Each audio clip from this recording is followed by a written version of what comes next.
to ask you something. Have you built something, like really built it from the ground up and still not fully believed it was real? Like you're in it every single day, you're making decisions, you're leading people, and somewhere in the back of your mind, you're still waiting for someone to tell you that it actually counts, that what you're doing actually matters. Yeah, March was that for me. March was full for me.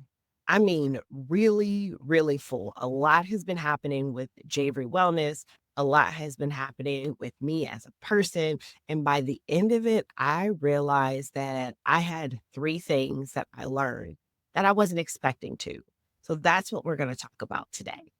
So the first lesson I learned, and I think this is something that I've always known, is my team deserves more than a pizza party. And this is bigger than the pizza party. This is about consistently showing my team what appreciation looks like. And I remember working in this hospital setting where every time you did something, every time we hit a milestone, every time we exceeded, they wanted to give us a pizza party. And I've seen this across the board on social media. So you probably know what I'm talking about. And I used to always be like, I don't want this pizza. I appreciate it and I'm going to eat it, but I don't want this. I would rather have money or something that just seemed like it was more of an effort. And this month, I think I really stepped into the fact that my clinicians in my practice they're not just staff. They're not just people that work under my umbrella. They're people who chose to be here.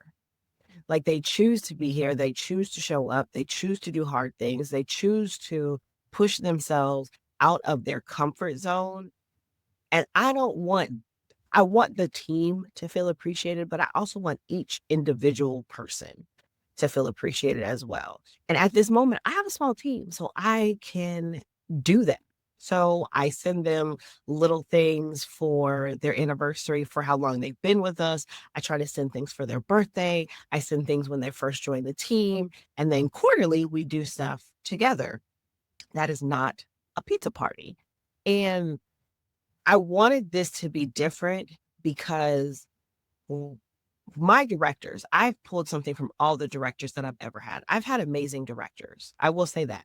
I do understand that the constraints that they were under working in that particular environment kind of held their hand on what they could actually do. But as far as the information that they poured into me, the mentorship that they gave me, giving me opportunities that otherwise without them I may not have had, I that is what filled me. And I don't think I realized it until I became a director myself, but that is what filled me is knowing that someone is going to go hard for me and knowing that someone is giving me the game. They're not gatekeeping on how I can be better. And that's what I want for my team. I give it all to them. The things that I've paid for, what I've known over time, how to run a business, like all of it.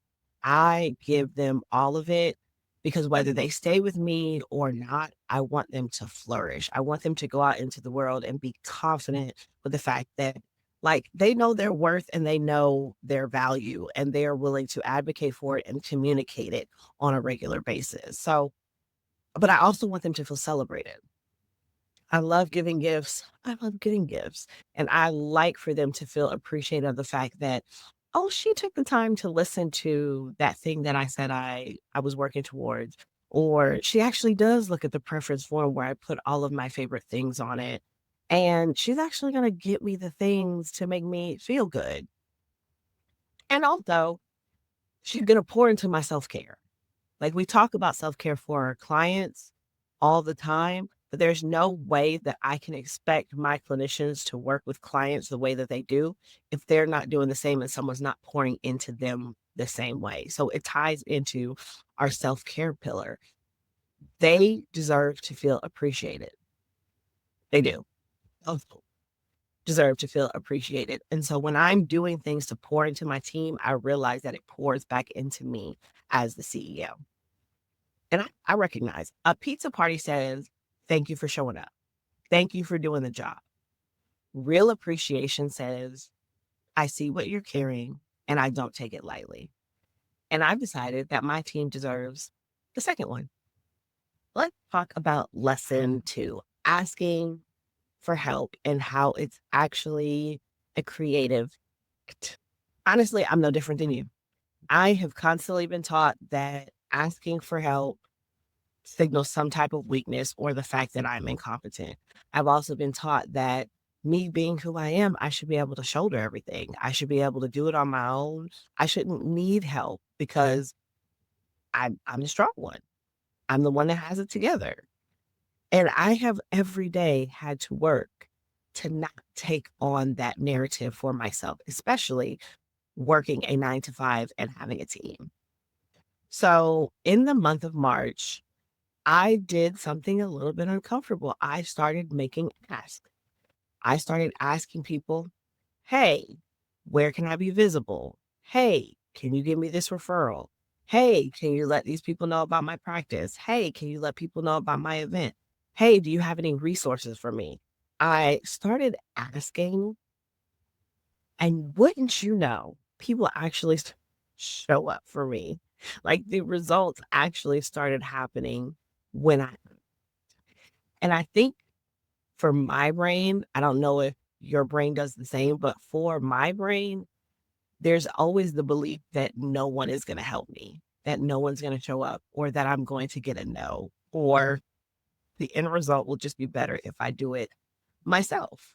And that's not the case because I've learned the more that I ask for help, the emptier my brain gets, which leads to me being more creative. Just the ability to think creatively.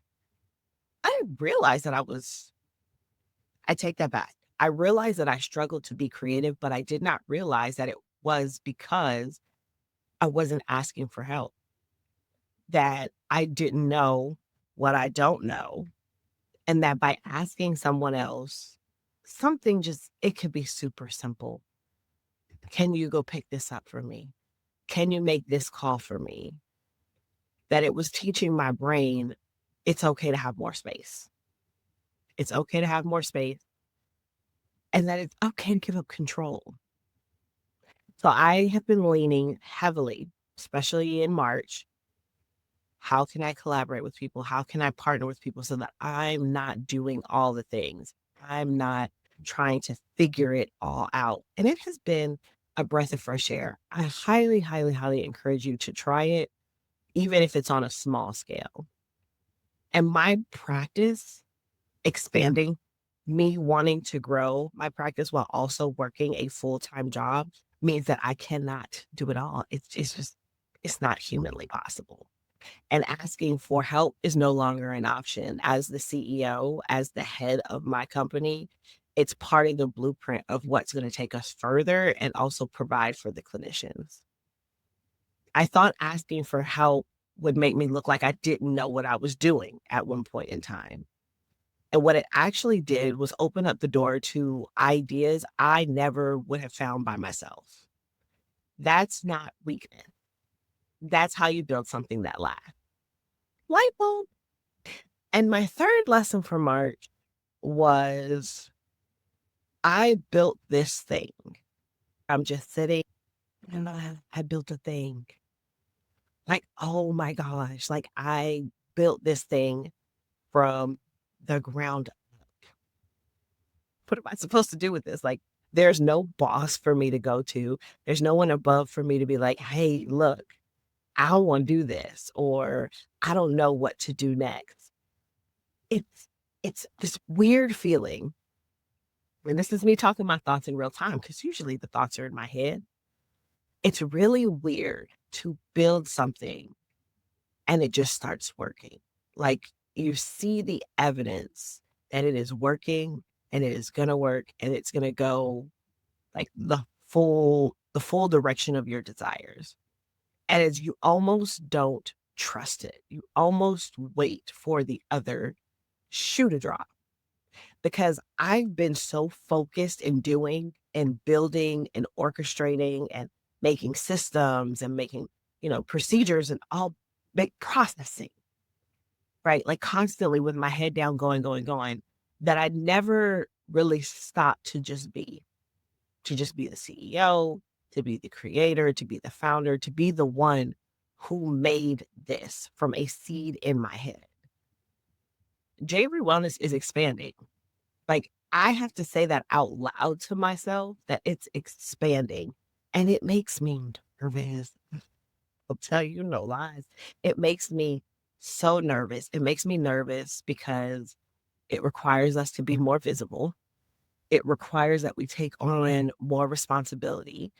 And that's scary because in my mind, I'm like, what if we don't have the capacity? What if something happens and I can't do the things that I said that I was going to do?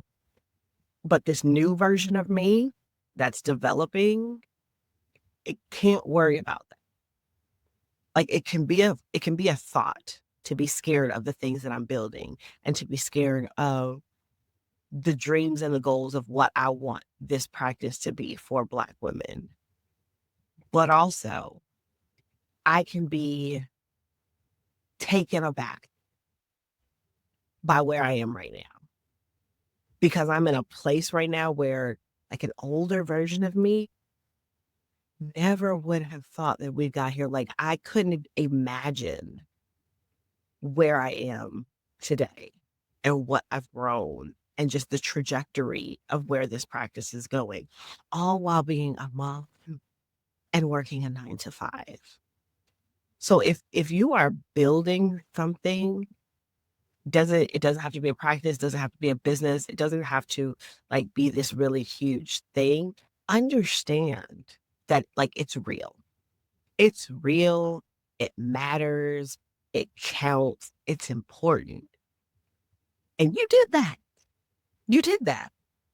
And I recognize, and I have to tell myself every day, I created something, a company with clinicians and clients and a vision, and it's going to expand.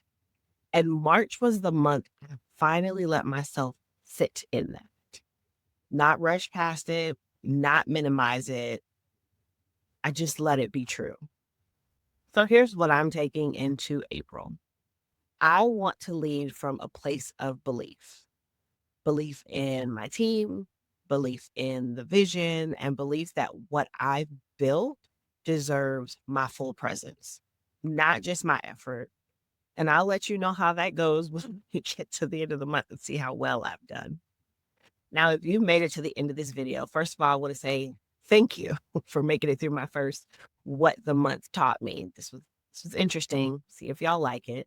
And I want to know from you, what did March teach you? So drop in the comments about yourself, about your work, about the thing that you're building. I'm going to read everything and I'm going to comment. And if you're new here, welcome. This channel is for high achieving Black women who are doing the thing and still figuring it out, trying to figure out how to breathe while they do it. So go ahead and subscribe because we're just getting started over here. And if you've been needing a reset, like a real one, the link to our 7-day self-care reset is in the description. That's where we'll start. So until next time, continue to take care of yourself and understand that you deserve ease, you deserve peace, you deserve pleasure, self-care, and rest. And I will talk to you in the next video.